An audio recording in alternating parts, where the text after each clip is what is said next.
Hello and welcome to the Nutrition Diva podcast. I'm your host, Monica Reinagel. Several of you have written lately to ask about seed cycling. This is a newly trendy practice that claims to help with premenstrual syndrome, menopausal symptoms, and general hormonal balance. So in today's episode, I'm going to explain what seed cycling is, how it's supposed to work, what evidence there is to support it, and whether or not it is safe. Today's episode is supported by Holiday Inn Club Vacations, the perfect spot for a family vacation or a group retreat.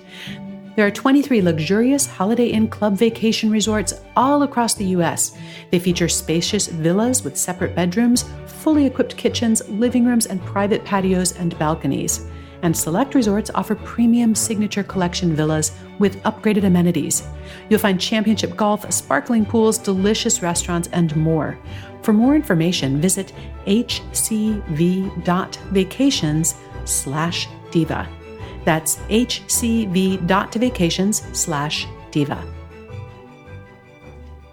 Seed cycling is not really new, but it is newly trendy.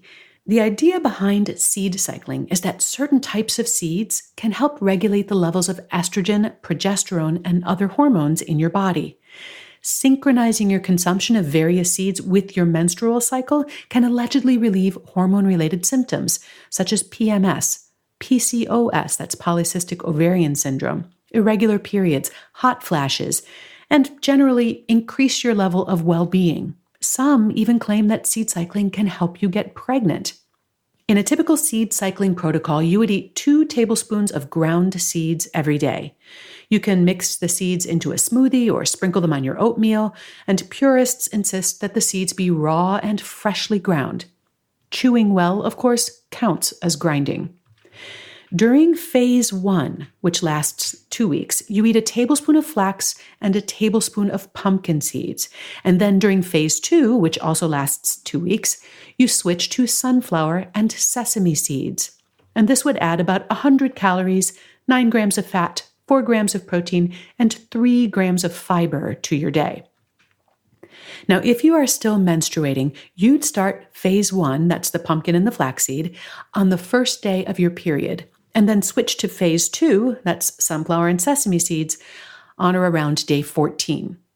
If you're no longer menstruating, you can start phase 1 on the first of the month, or some women like to synchronize their seed cycling to the phases of the moon, beginning phase 1 on the new moon and phase 2 on the full moon.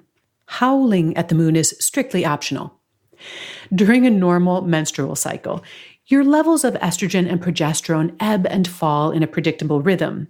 As you approach menopause, your hormone levels may start to fluctuate more erratically. And then after menopause, production of both hormones settles at a significantly lower level. Theoretically, seed cycling either enhances or inhibits the production of estrogen and progesterone in the body depending on what is needed, thereby balancing and optimizing your hormones and relieving symptoms due to hormonal imbalance. A few months of cycling is said to be enough to begin to see the benefits. And of course, as this trend has taken hold, seed cycling recipe collections, smoothie mixes, energy bars, and cookies have appeared online and in health food stores. So how are these seeds supposed to affect your hormone balance? Well, flax and sesame seeds both contain lignans, which have been found to affect estrogen activity in human cells and in animal models. What effect they have depends on whether there is a surplus or a deficit of estrogen already on hand. So in the absence of estrogen, lignans are mildly estrogenic. That is, they stimulate estrogen receptors on the surface of cells. But in the presence of estrogen, they are mildly anti-estrogenic, blocking some of that estrogen from reaching the receptors.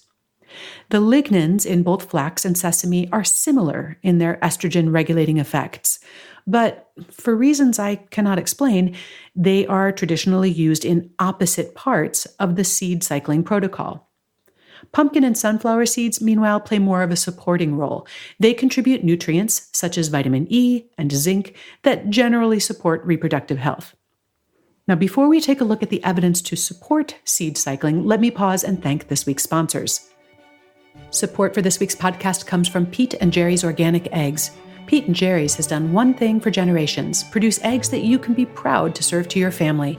Their small, single family-owned farms around the country take pride in raising hens simply and providing healthy, organic, free-range eggs. You can learn more about their farms and the families that work there by visiting peteandjerrys.com. You can also find delicious hand-picked recipes to find the best ways to prepare their free-range organic eggs. They've got sweet, savory, even keto-friendly options. Pete and Jerry's believes in small-scale, humane, organic farming because it's the right way to farm, and they want you to believe in what you buy. So the next time you're in the egg aisle, find Pete and Jerry's organic eggs and check out peteandjerrys.com for recipes and more. That's Pete and Jerry's, GERRYS.com. If you do any writing, whether it's for school or work, it's important to write with clarity and style. And if you need a little help with that, look no further. Quick and Dirty Tips' very own Grammar Girl is sharing her best writing tips with a brand new video course on LinkedIn Learning. She'll answer common writing questions like how to break up those run-on sentences and the best way to write a list. Get Grammar Girl's Quick and Dirty Tips for better writing on LinkedIn Learning now. To find the webinar, search on Google for Grammar Girl LinkedIn Learning. That's Grammar Girl LinkedIn Learning. There's not a lot of research to look at here, but seed consumption does not appear to have a measurable effect on estrogen or progesterone levels in menstruating women. The phytoestrogenic activity of these seeds, while observable, is just too mild to actually move the needle on human hormone levels. For postmenopausal women whose hormone levels are much lower, some research suggests that including flax or sesame seeds in your diet on a regular basis can have some mild benefits, including reduced hot flashes. But in most studies, these effects were pretty similar to what they got from a placebo. Most of these studies also involved larger amounts of flax or sesame lignans than you'd get from a typical seed cycling protocol. And while flax and sesame both have potential benefits, there's really very little rationale for cycling them. Because seed cycling is very unlikely to have a significant effect on your hormone levels, it is generally safe, even if you're pregnant or nursing or have had breast cancer or another hormone-sensitive cancer.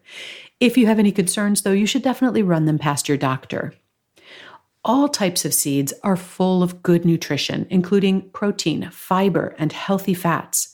And the lignans in flax and sesame, while they may have only minor effects on hormone levels, may offer some cancer protective benefits. In short, there are a lot of good reasons to include seeds in your diet. And if you like the idea of consuming them in cycles, or you feel that doing this increases your well-being, there's certainly no harm to this practice. But there's also no need to worry about consuming the wrong seed on the wrong day. In the show notes for today, I included links to some more information on how nutrition affects PMS, PCOS, menopause, and fertility. You'll find all of that at quickanddirtytips.com. And you'll find me on Facebook and Instagram. Just search for my name, Monica Reinagel, or for Nutrition Diva. I'd love to connect. If you have an idea for a future show, send me an email or call the Nutrition Diva listener line at 443-961-6206. Our show this week was produced by Nathan Sems, edited by Karen Hertzberg, and our team at Macmillan Audio also includes Emily Miller, Kate Hines, Morgan Ratner, and Michelle Margulis. Our director is Kathy Doyle, and the most important person in our universe is you. Thanks for listening. If you'd like more information about my nutrition coaching programs, you can find that on my website at nutritionovereasy.com. Have a great week.